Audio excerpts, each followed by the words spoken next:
Merhaba sevgili arkadaşlar, Bir Yumakla Gelenler YouTube kanalıma hoş geldiniz. Bugün sizlere bu önümde görmüş olduğunuz çok şık, çok güzel saç bandı yapımını anlatmaya çalışacağım. Şöyle elime alayım. Gerçekten o kadar güzel, o kadar şık ki böyle saçınıza taktığınızda saçınızda çiçekler açacak nitelikte. Çok güzel böyle rengarenk 3 renk olarak hazırladım. İstediğiniz renklerde hazırlayabilirsiniz. Koton ipliklerle hazırladım arkadaşlar. 330 metrelik bir koton iplikle hazırladım. İnce bir ip. Merserize iplerle hazırlayabilirsiniz. Bambu iplerle, koton iplerle hazırlayabilirsiniz. Ama bebe yünleriyle tavsiye etmiyorum. Hem çok kalın ve sert düşecektir hem de yazın sıcağında bebe yünleriyle çok kullanışlı olmayacaktır. Yakar sizi. O yüzden söylemiş olduğum özellikteki iplerle yapmanızı öneririm. Hem bu iplerde tüylenme özelliği de yok arkadaşlar. Yakmaz. Rahatlıkla kullanırsınız. Çocuklarınıza da yapabilirsiniz. Videonun içerisinde çocuk boyu nasıl yapılacağını da yine sizlerle paylaşıyorum. İzlerseniz görebilirsiniz. Bunlar için şöyle bakın. Hem bu saç bantlarını hazırladım. Yetişkin olarak hazırladım diye söylemiş olduğum gibi. Hem de böyle bandanalarda hazırladım. Çok güzel böyle rengarenk. Bunların da yine videolarını kanalımda bulabilirsiniz arkadaşlar. Böyle yazın çok şık çeşit çeşit rengarenk yapıp hazırlayıp kullanabileceğiniz çok şık çok güzel bir model. Bir iplikten 6 tane falan çıkar diye düşünüyorum arkadaşlar. Çünkü çok fazla bir iplik yemiyor. 4 numara 2,5 milimlikte bir ip kullandım. Eğer eliniz sıkıysa 3 milimde kullanabilirsiniz. Evet, ölçülerimi yine video içerisinde veriyorum sizlere. O ölçülere göre de yapabilirsiniz. Ama şöyle bir tane de ben yine bir ölçeyim. Kaç santim olduğunu görün. Yine başta şöyle tam bitişi 44,5 santim. Beyaz yeri yani yeşilden yeşile 44,5 santim. Beyaz yerin ölçüsü de 43 santim arkadaşlar. Bu bağcıklarımızın ölçüsü de 25 santim. Üzerine gidildiğinde yine dediğim gibi video içerisinde de bahsediyorum ölçülerden. Ölçülerimiz de bu şekilde. Şimdi isterseniz videomuzun yapımına geçelim. Geçmeden önce küçük bir hatırlatma yapmak istiyorum. Kanalıma abone olmayı, bildirimleri açmayı ve yorumlarınıza da destek olmayı unutmayın. Her bir yorum ve beğeni bizler için çok önemli. Daha fazla kişiye ulaşmak demek ve bu da daha fazla video gelmesi demek. Hepinize kolay gelsin. Arkadaşlar saç bandımızın yapımına başlıyoruz. Şimdi öncelikle 5 tane zincir çekeceğim. Şimdi ilk zincirimizi sabitledik. Sayıyorum. 1, 2, 3, 4, 5. 5 tane zincirimi çektim. İpimi doluyorum. Sondaki zincirime batıyorum ve trabzan yapıyorum. Bakın ikili trabzan yaptım. Şimdi burada 3 tane trabzanım olacak ama şu zincirim bir trabzan olarak saymayacağım. Burası benim artırma yerim olacak. Birinci trabzanımızı yaptık. 1. İkinci trabzanımı yapıyorum. 2. Ve üçüncü trabzanımı yapıyorum. Evet, 3 tane trabzanımızı yaptık. Şimdi bir tane zincir çektim. Şöyle sondakini de bir tane trabzan yapıyorum. Ama buradakini 3 kere de çıkacağım. Bakın. 3 kere de çıkıyorum. Yani öncelikle şunu bir tane olarak çıkıyorum. Daha sonrasında 2 ve 2 olarak çıkıyorum. Burası benim artırma noktam. Şimdi döndürdüm. Bir zincir çektim. 2, 3 ve 4 tane zincirim oldu. Şimdi ipimi doluyorum. Bakın burada bir boşluk var. Bu boşluğa 3 tane trabzan yapacağım yine. 1, 2 ve 3. 3 trabzanımı yaptım. Sondakini saymıyoruz sondaki zinciri çünkü burası bizim artırma yerimiz olacak yine.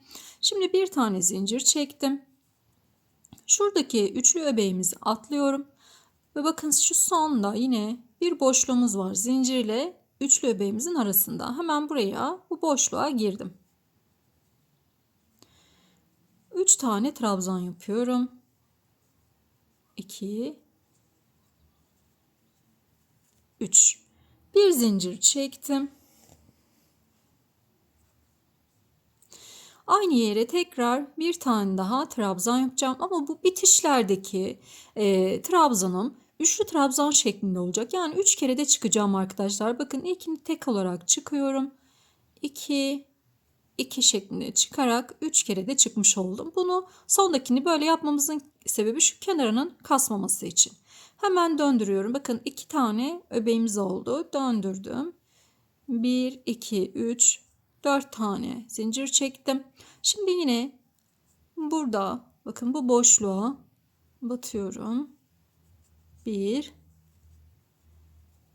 2 ve 3. 3 tane trabzanımı yaptım. Bu baştaki zincirim benim artırma yerim. Bir zincir çekiyorum. Boşluğa geliyorum. Yetişkin olarak yapıyorum bunu. Çocuk boyunda yine sizlerle paylaşacağım arkadaşlar. Bu yetişkin için. Yine bir zincir çekiyorum. Sondakine, bakın sondakine de yine bu şekilde 3 tane trabzanımı yapıyorum. Bir zincir ve aynı yere tekrar trabzan yapacağım. Ama ne yapıyorduk? 3 kere de çıkıyoruz. Evet. Şimdi burada 3 tane trabzanım oldu. Son artırma sıramı yapacağım. Şimdi 1, 2, 3 zincir çekiyorum. Neden 3 zincir çekiyorum? Çünkü burada 4 tane öbeğim olacak.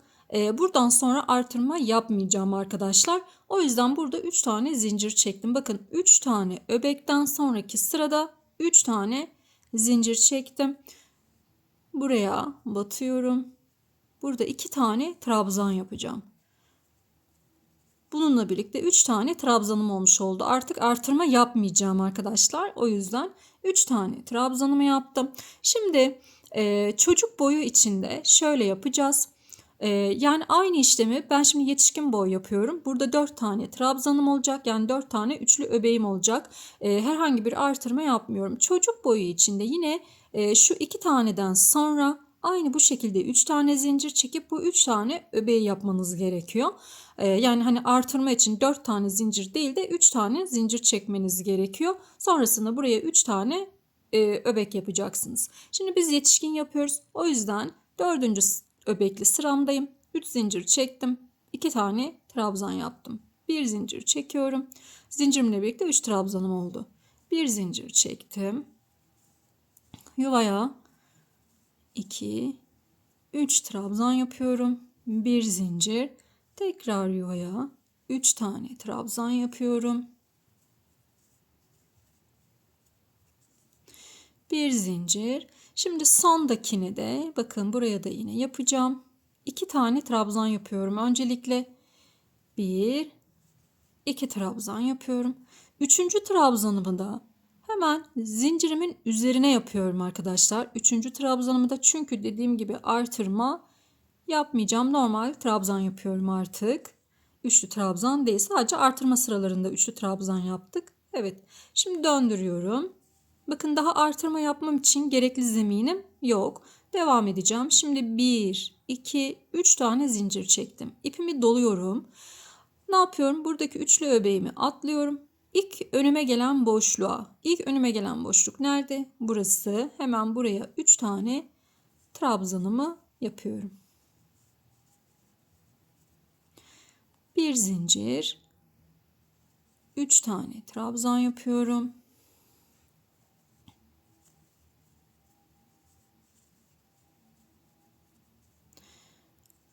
Bir zincir.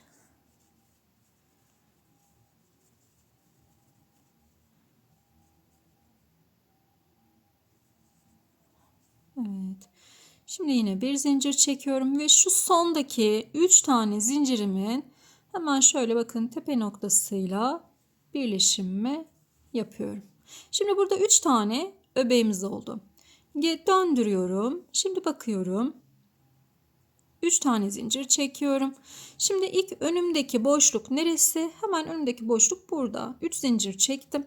Bu boşluğa 2 tane trabzan yapacağım. 1, 2. Eğer 3 tane trabzan yaparsanız zincirinizle birlikte 4 tane trabzanınız olur. O yüzden buradaki zinciri artık bir tane trabzandan sayıyorum ve 2 trabzanla daha burayı üçledim. Şimdi bir zincir çekiyorum. Buradaki boşluğa, bütün boşluklarda işlemlerimizi yapıyoruz.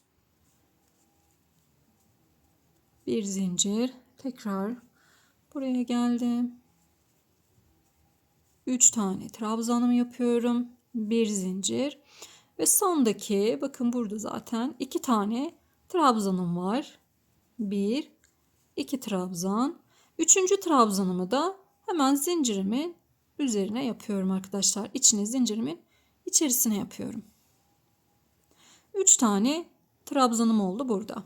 Şimdi döndürüyorum yine. Bakıyorum. 1 2 3 zincir çekiyorum. İlk önümdeki boşluğa trabzanımızı yapacağız. İlk boşluk nerede? Burada. Hemen buradaki boşluğa 3 tane trabzanımı yapıyorum. Bir zincir. Hemen buradaki boşluğa geldim.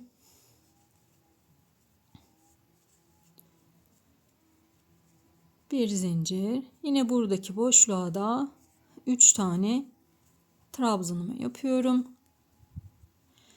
Bir zincir çekiyorum ve şu sondaki zincirimin tepe noktasına şöyle bir tane trabzanımı yaptım. Yani bir sırada 1 2 3 4 tane öbeğimiz var. Bir sırada da 3 tane öbeğimiz var. Şimdi döndürüyorum yine. 3 tane zincir çekiyorum. Önüme gelen ilk boşluğum neresi? Burası. Hemen buraya 2 tane trabzan yapıyorum. Çünkü 3 tane zincir çekmiştik. 2 tane trabzanımızı yaptık. Burada 3 tane trabzanım oldu zincirimle birlikte. Bir zincir çekiyorum. İlk boşluğa geliyorum. Buraya 3 tane trabzan yapıyorum.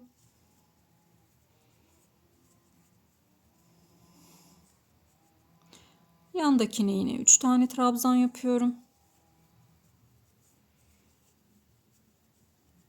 Bir zincir ve hemen geldim buradaki sondakine 2 tane trabzan yapıyorum boşluğa. Üçüncü trabzanımı da zincirime yapıyorum. Yani zincirimin üzerine hemen yapıyorum. Şöyle düzeltelim. Döndürdüm. 1 2 3 zincir. Önüme gelen ilk kutucuğumun içerisine 3 tane trabzan yapıyorum. Sanırım anlaşıldı. Bir zincir, tekrar buraya 3 tane trabzan yapıyorum. Bir zincir, boşluğa 3 tane trabzan yapıyorum. Bir zincir ve sondaki zincir trabzanımın üzerine bakın, buradaki sondaki zincirimin de hemen tepe noktasına bir tane trabzanımı yaptım. Döndürdüm. 1 2 3 zincirle dönüyorum. İlk boşluğa, ilk önüme gelen boşluğa 2 trabzan yapıyorum. Zincirimle birlikte 3 tane trabzanım olmuş oluyor. Bir zincir ve devam ediyorum. Evet, dediğim gibi bu yetişkin boyu arkadaşlar. Yetişkin genişliğinde. Çocuk boyu yapacaksanız bir sırada 2 tane, bir sırada 3 tane, bir sırada 2 tane, bir sırada 3 tane olması gerekiyor. Çünkü bu çocuklarınızın başına geniş olur arkadaşlar. Tam yetişkin genişliğinde bu ölçü. Şöyle genişliğinde bakın, kaç santim genişliğinde söyleyeyim size. 5,5 santim genişliğinde bu. Evet, şimdi uzunluğunu yine bizim baş çevremizin uzunluğuna göre yapacağız. Sonra eksiltmeye gideceğiz. Yani sonda hani böyle bir taneden başlayarak devam ettik ya. Sonda da yine eksilterek bir taneye düşeceğiz. O kısma kadar örelim. Kaç sıra ve kaç santim ördüğümü sizlerle paylaşacağım. Evet arkadaşlar, toplamda 38 sıra ördüm. Şöyle göstereyim de sayalım da beraber. 1, 2, 4, 6, 8, 10, 12, 14, 16, 18, 20, 22, 24, 26, 28, 30, 32, 34, 36 ve 38 sıra ördüm. Şöyle 38 sıramın ölçüsünü de yine sizlerle paylaşacağım. Evet, 40 santim, 39,5 40 santim gibi bir ölçümüz var. Şimdi eksiltmemizi yapacağız. Yeterli yetişkin başı için. Bağcık kısmımız da olacak çünkü.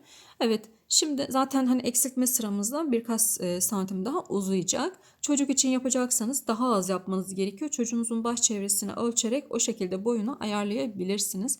Evet, şimdi bakın en son 1, 2, 3, 4 tane de kalmıştık. Şimdi 3, 2, 1 olarak azaltacağım bunu. Şimdi nasıl yapacağız? Bakın şöyle bir tane, 2 tane zincirimi çekiyorum. Şu 2 zincir çektim. Bakın bu kenarda 3 çekiyorduk. 2 zincir çektim. Boşluğa 3 tane trabzan yapacağım şimdi buradaki boşluğa. Yine 1, 2, 3, bir zincir. Tekrar buraya da 1, 2, 3, bir zincir. Buraya da yine 3 tane trabzanımı yapıyorum. 2,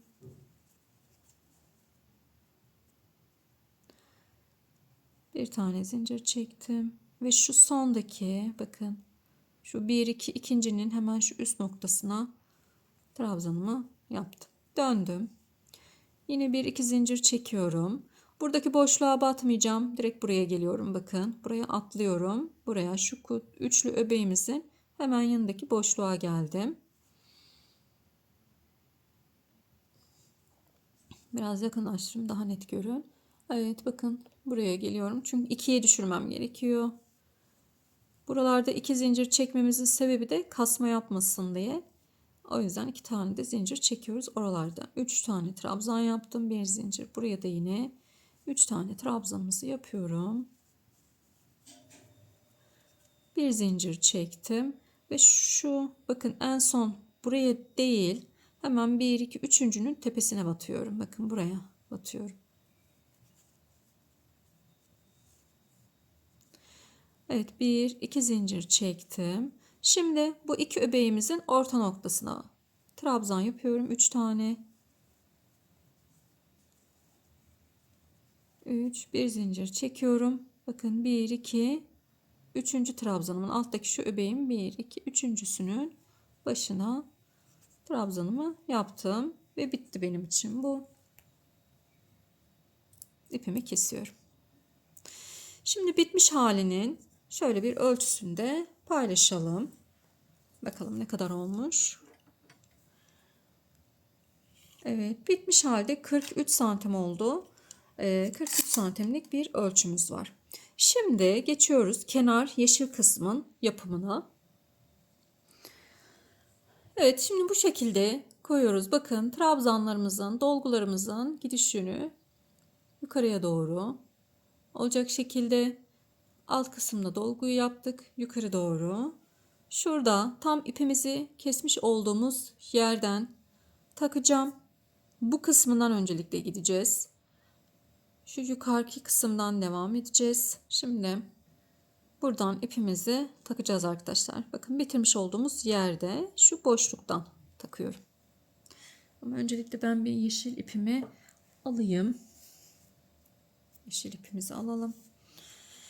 Bu iple işim bitti. Bunu alıyorum buradan. Evet. Şimdi yeşil ipimi takacağım buraya.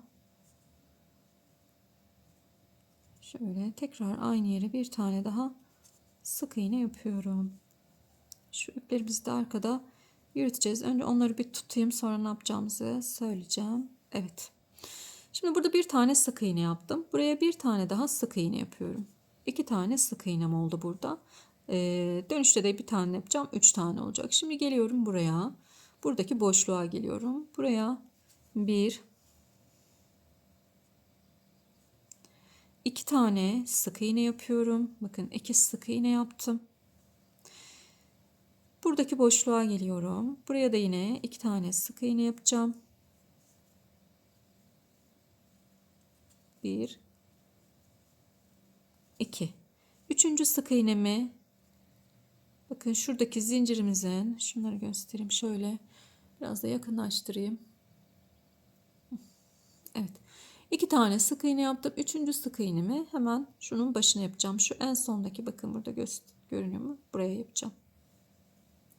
3. Boşluk. Bakın burada boşluk. Yani şurada 3 trabzan var ya. Üçüncü trabzanla ikinci trabzanın arasındaki boşluktan bahsediyorum. Buraya 2 tane yapıyorum. Eğer yaptığınızda kasma olursa 3'er taneye tamamlayın. Bakın buraya da yine 2 tane yapıyorum. Üçüncüyü de bunun hemen dibindeki bu zincire yapıyorum. İlmeği yapıyorum. Baktınız ki burası kasıyor. Burası mesela boşluk fazla. O zaman ne yapacaksınız arkadaşlar? Buraya 3 yapın. Ve 1 yapın. Bu şekilde yapabilirsiniz. Hiçbir zararı yok. Önemli olan örgümüzün kasmaması.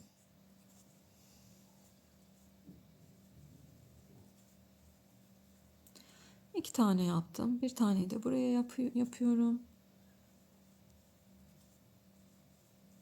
2 1 2 bir tane de bu tepeye yapıyorum bakın. Zaten elinizde de daha net bir şekilde görürsünüz. 2. Bakın buradaki boşluğum birazcık geniş benim. Ne yapıyorum? Buraya bir tane daha yapabilirim. Kasma olmasın. 2 2 sık iğne, buraya 3. sık iğne.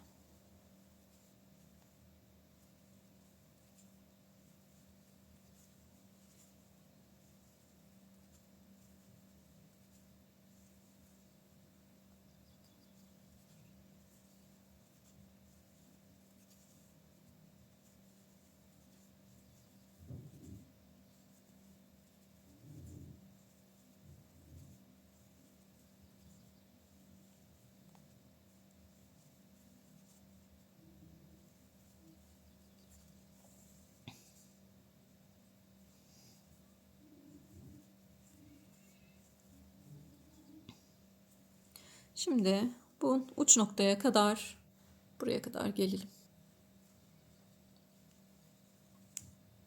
Evet, uç kısma kadar geldim. Burada toplamasın diye 3'er tane yapıyorum. 2 tane yaptım, pardon, 2 tane. Şu ilmeğe de bir tane yaptım. 3.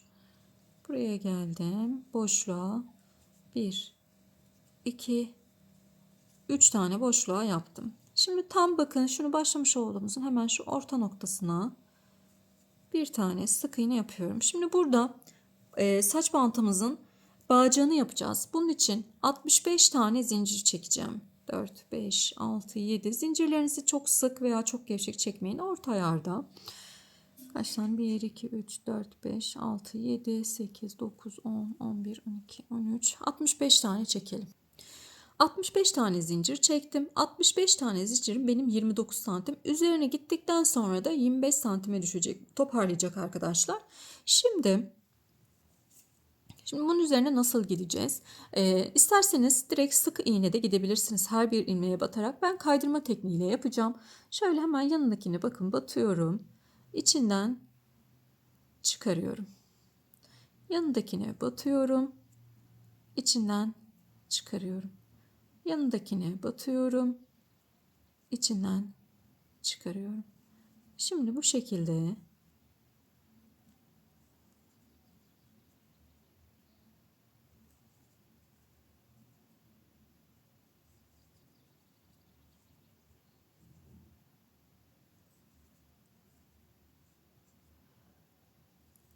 evet. Bu şekilde üzerine tamamlaya ineceğiz. Buradaki bağcığı daha uzun isterseniz daha uzun da çekebilirsiniz zincirinizi. Daha kısa isterseniz daha kısa da yapabilirsiniz arkadaşlar. Bunun uzunluğu tamamen sizin tercihinize, zevkinize kalmış. Ben bu şekilde genelde 65 zincirle yetişkin yapıyorum. 25 santime denk geliyor ve benim için ideal bir ölçü. Yani istediğim uzunluk. Şimdi sıra sonuna kadar, yani sıra sonuna dedim, şu zincirimizin şu son noktasına kadar gelelim. Evet, sonuna kadar geldim. Aynı yere bakın, aynı en son şurada sık iğne yapmış olduğumuz yere yine sık iğne yapıyorum. Evet, devam ediyoruz. Şimdi tekrar boşluklardan bu boşluğa bir dönüşüm sağlıyorum burada. O yüzden burada 3 tane iğne yapacağım. 1 2 3 tane sık iğnemi yaptım. Şimdi geldik buraya. Burada yine 1 2 sık iğnemi yapıyorum. Üçüncüyü de bunun başına yaptım. 1. Eğer topluyorsa bakın hafif topladı. O zaman ne yapıyorum? Hemen buraya yine bir 3 tane daha yaptım. Bir tane daha yaptım. Şunu ayıracağım şuradan. Evet. Buraya aynı yere bir tane daha yaptım. Burada toplamasını istemedim. Şimdi bir iki tane yapıyorum. Bu boşluğa da bakıyorum kaç tane? 1, 2, 3, 4. Evet, buraya da şimdi bakın 2 tane yaptım. Şimdi burada yapacağımız işlem, geldik üçgen kısmı bitirdik. Bakın en son 1, 2, 3, 4 tane üçlü öbeğimizin olduğu kısımda trabzanlarımızı, sık iğnelerimizi yaptık. Şimdi ne yapıyorum? Şimdi ipimi doluyorum.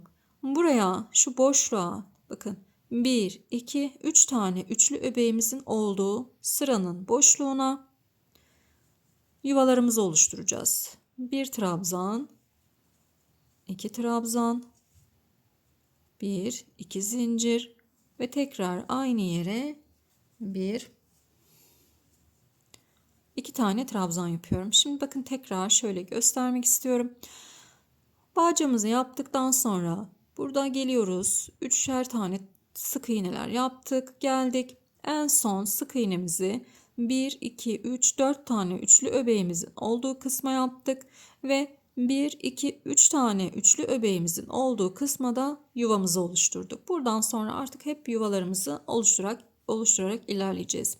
Zincir çekmiyorum, ipimi doluyorum. Hemen sıradaki boşluğa geliyorum. Burada işlemlerimizi şu boşluklarda yapacağız arkadaşlar. Bakın, buraya yine 2 tane trabzan yapıyorum. 2 zincir ve aynı yere tekrar 2 tane trabzanımı yapıyorum. Şöyle ipimde, evet, ipimi doladım, zincir çekmedim. Geldim buradaki boşluğa, yine 2 tane trabzanımı yapıyorum. 2 zincir ve tekrar aynı yere 2 tane trabzanımı yapıyorum.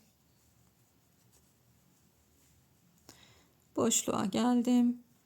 2 trabzan, ikili trabzanlar yapıyoruz arkadaşlar. 2 zincir ve tekrar aynı boşluğa 2 tane trabzanımı yapıyorum. Şimdi bu şekilde gelerek burada en son 3 tane öbeğimiz olduğu boşluğa geleceğiz. Zaten bakın, kendini burada belli ediyor arkadaşlar. En son burada yuvamızı oluşturacağız ve daha sonrasında yine sık iğnelerle ineceğiz. Buraya kadar bu işlemlerimizi yapalım.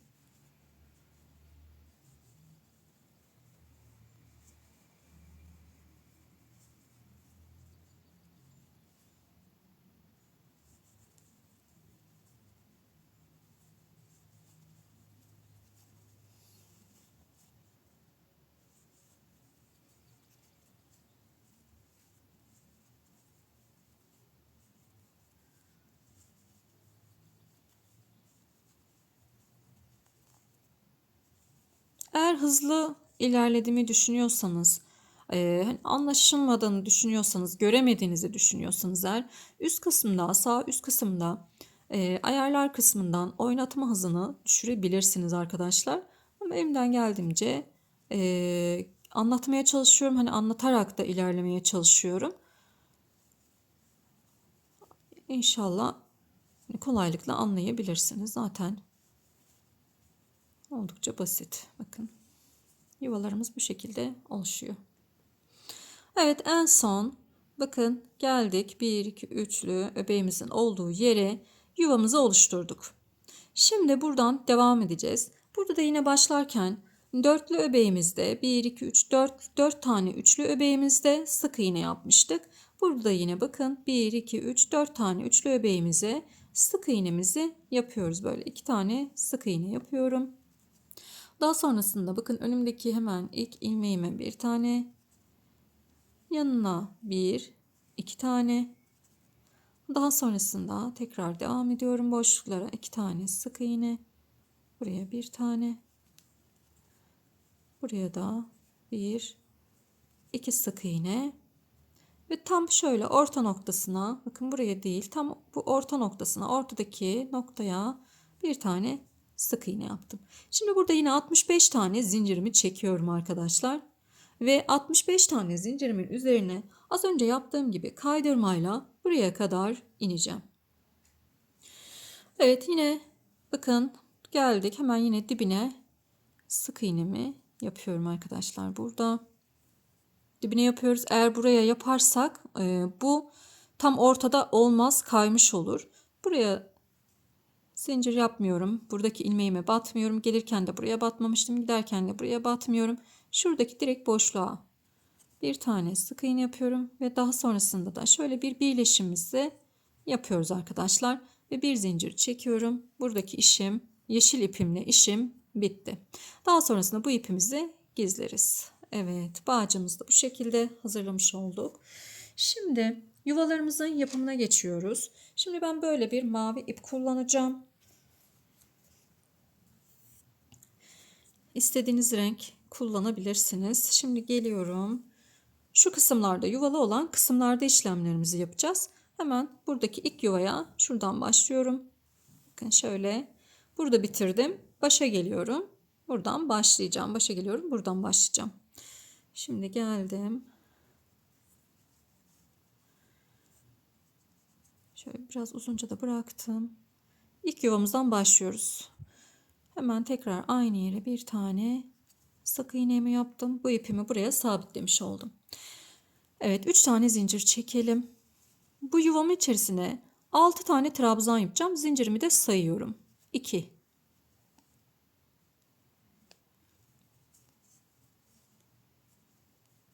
2 3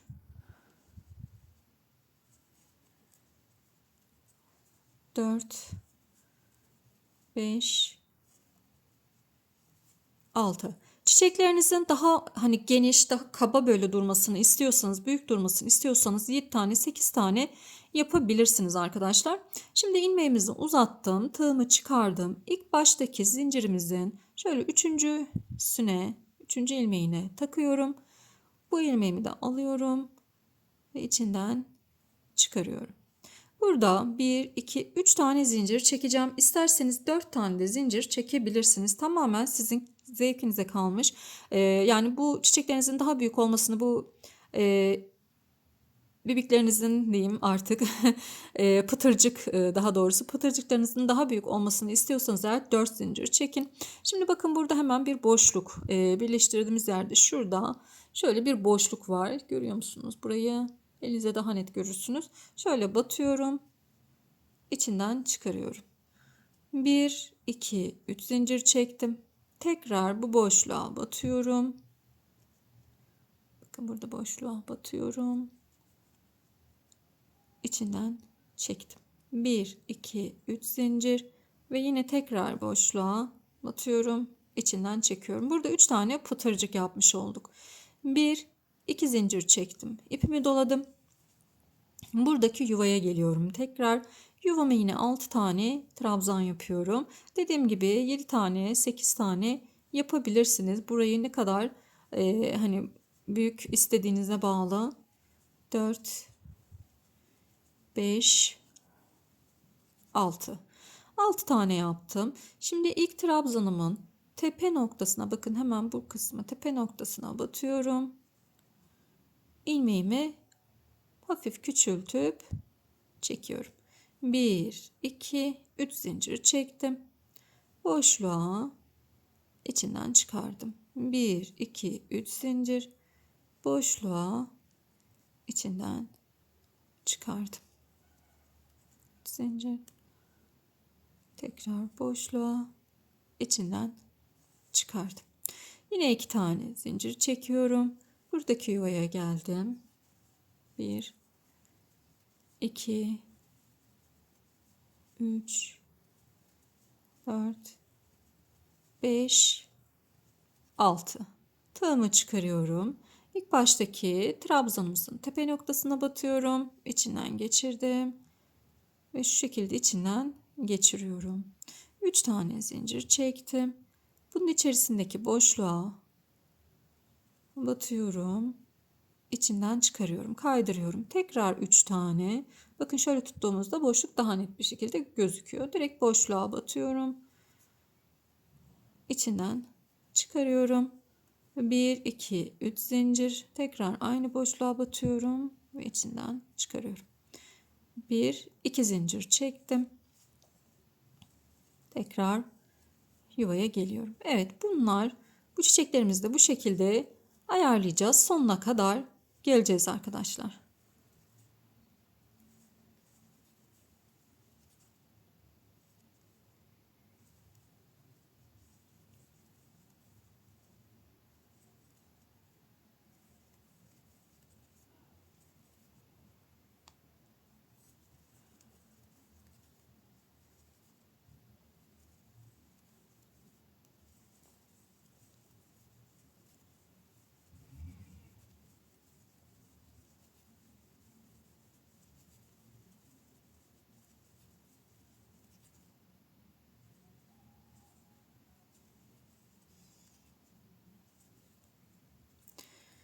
tüm yuvalarımızı bu şekilde yapıp gelelim. Evet, son yuvamızı da yaptık. En son bir tane zincir çekiyorum ve ipimi kesiyorum. Şimdi şöyle bir genişletiyorum. Yani esnetiyorum örgümü. İplerimi de gizliyorum. Son haliyle geliyorum. Evet arkadaşlar, bandanalarımız, saç bantlarımız hazır. Çok şık oldular, çok güzel oldular. Böyle ben rengarenk birkaç renkte hazırladım. Sizler de böyle çeşit çeşit rengarenk hazırlayıp hemen böyle 1-2 saatte yapıp kullanabileceğiniz çok kolay, çok şık model. Yapın, hediye edin, kendiniz takın, satışını yapın. Gerçekten bu sene oldukça moda. Bakın şöyle de bandanalarını da hazırladım bunların. Bunların da yine videosunu kanalımda bulabilirsiniz. Bu şekilde böyle rengarenk hazırladım. Dediğim gibi bunların da videolarını kanalımda bulabilirsiniz. Çok güzel, çok şık, çok da kolay bir model. Umarım sizler de kolaylıkla yapabilirsiniz. Böyle anne kız yapıp kombin olarak hazırlayabilirsiniz. Eğer takıldığınız bir yer olursa bana mutlaka yorumlarda sorun. Kanalıma abone olmayı, bildirimleri açmayı ve yorumlarınıza da destek olmayı unutmayın. Her bir beğeni ve yorum bizim daha fazla kişiye ulaşmamız demek ve daha fazla kişiye ulaşmamız demek de daha fazla video gelmesi demek arkadaşlar. O yüzden bunu esirgemezseniz çok sevinirim. Bir emoji dahi olursa yaparsanız çok mutlu olurum. Evet, hepinize kolay gelsin. Şimdiden hepinizin ellerine sağlık ve sağlıklı günler dilerim.